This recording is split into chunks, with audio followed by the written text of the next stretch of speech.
जय हिंद दोस्तों।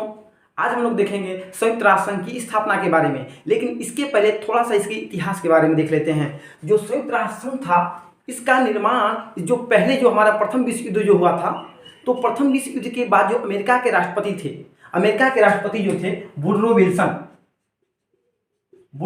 विल्सन, इन्होंने सोचा कि कुछ ऐसा किया जाए कि दोबारा ऐसी भयंकर युद्ध का सामना किसी भी देश को ना करना पड़े। तो उन्होंने क्या किया, एक राष्ट्र संघ की स्थापना की, राष्ट्र संघ, जिसे कि लीग ऑफ नेशंस भी कहा गया, लीग ऑफ नेशन।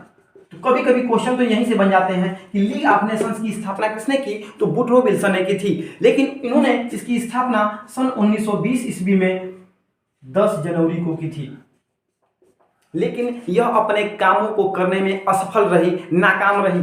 तब फिर इसी के वजह से जब नाकाम रही तो फिर द्वितीय विश्व युद्ध हो गया।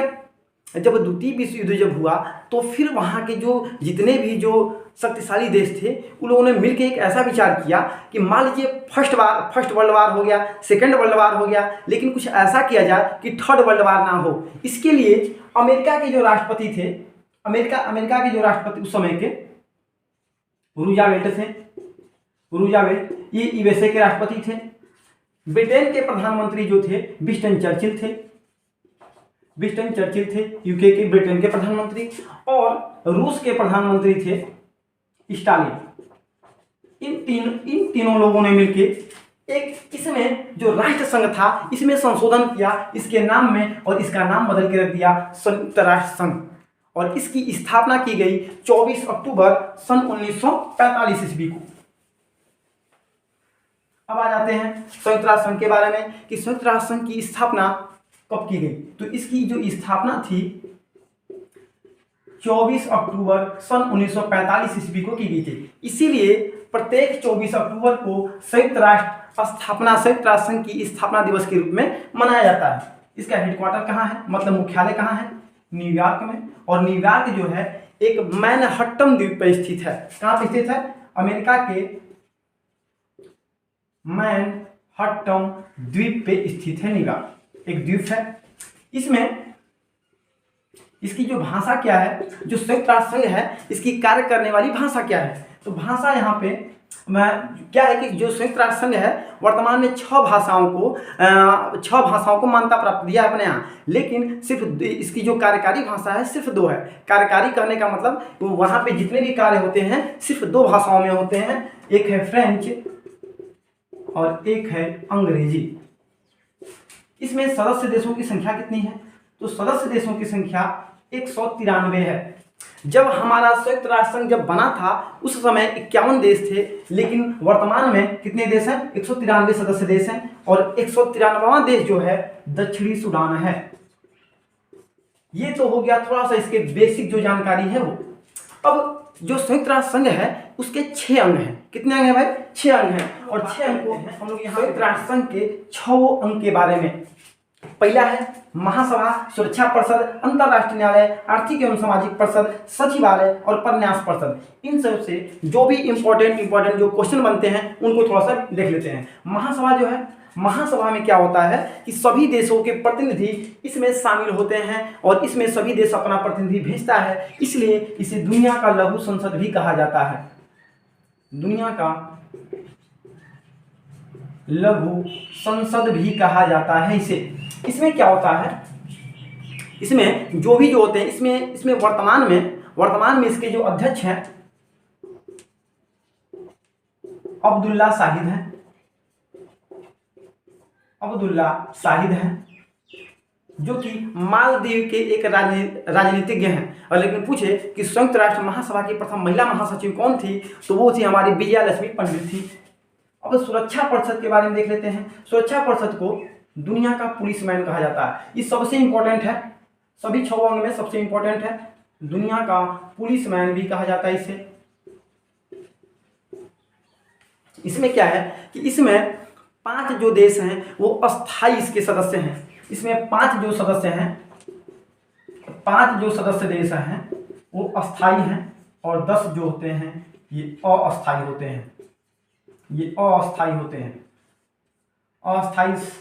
अस्थायी देश होते हैं, यानी इनका जो कार्यकाल होता है सिर्फ 2 वर्ष के लिए होता है, लेकिन 5 जो 5 देश हैं वो परमानेंट इसके मेंबर रहेंगे।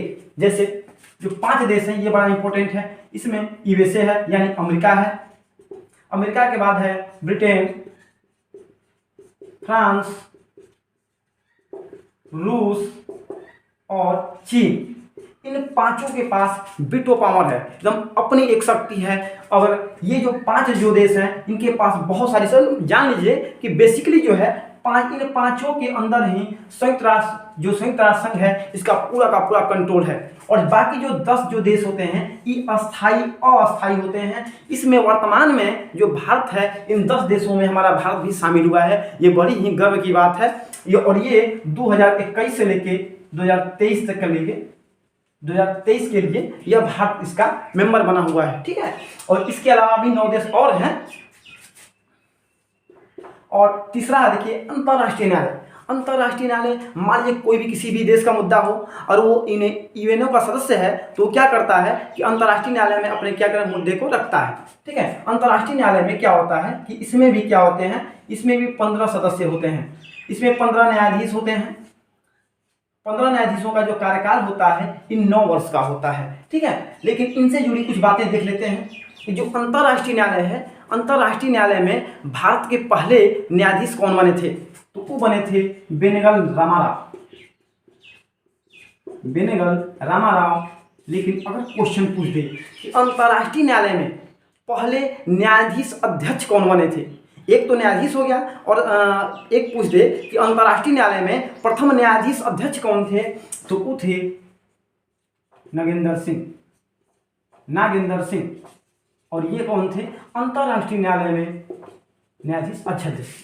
देखिए जितने भी छह अंग हैं, 6 अंग में 5 अंगों का जो मुख्यालय है वो न्यूयॉर्क शहर में स्थित है, लेकिन जो अंतर्राष्ट्रीय न्यायालय है इसका जो मुख्यालय है नीदरलैंड के हेग शहर में है, नीदरलैंड के हेग शहर में है।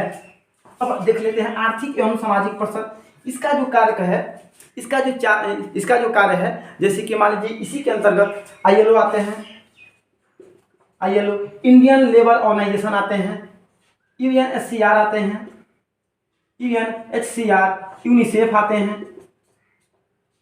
यूनिसेफ आते हैं, इत्यादि जितने भी आते हैं। इसका जो कार्य काम है देखिए देख लेते हैं कि आर्थिक एवं सामाजिक परिषद का कार्य क्या है। आर्थिक एवं जो सामाजिक परिषद है इसका जो मुख्य कार्य है कि मान लीजिए किसी भी देश में लेबरों की कैसी स्थिति है, भोजन व्यवस्था कैसी है, मतलब किसी भी देश को भोजन व्यवस्था मिल रहा है कि नहीं, अगर नहीं मिल रहा है तो वहाँ पे भोजन उपलब्ध कराना, किसी भी देश के लेबरों की स्थिति कैसी है, किसी भी देश में बच्चों की स्थिति कैसी है उसका मूल्यांकन करना, ये सब काम है आर्थिक एवं सामाजिक परिषद का। पांचवा देखिए, अरे यार ये क्या हो गया, पांचवा भी देखिए इंपॉर्टेंट है सचिवालय। और सचिवालय जो है, सचिवालय में एक होते हैं महासचिव।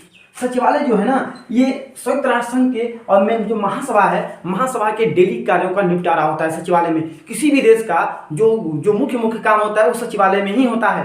तो यहाँ पे सचिवालय यहाँ पे है, सचिवालय के जो महासचिव है वर्तमान में, क्वेश्चन यहाँ से पूछता है कि संयुक्त राष्ट्र संघ के सचिवालय के या संयुक्त राष्ट्र संघ के महासचिव कौन है, तो इनके महासचिव वर्तमान में एंटोनियो गुटेरस हैं। एंटोनियो